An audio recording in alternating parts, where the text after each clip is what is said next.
প্রশ্ন করলেন, আবু হুরায়রা কাঁদো কেন? হযরত আবু হুরায়রা বলছেন, হুজুর মা আমাকে মেরেছে। তিনি প্রশ্ন করলেন, আচ্ছা মা তোমার মারলো কেন? হযরত আবু হুরায়রা বলেন, ইয়া রাসূলুল্লাহ, আপনার খেদমত থেকে এখন বাড়ি গেছি, মা আমাকে প্রশ্ন করলেন, বাবা দেরি হলো কেন, কোথায় ছিলি? হযরত আবু হুরায়রা বলছেন, নবী মুহাম্মদ রাসূলুল্লাহ সাল্লাল্লাহু আলাইহি সাল্লামের দরবার থেকে আসতে আমার দেরি হয়ে গেছে।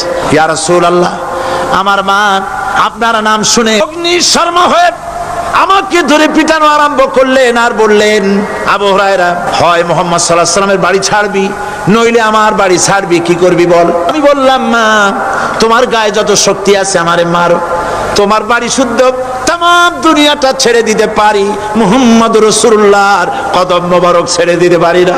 হুজুর বলছেন, আবু হুরায়রা, মা তোমাকে মেরেছে আর আমার কাছে নালিশ করছো, আমি তোমার মায়ের কোনো বিচার করতে পারবো না।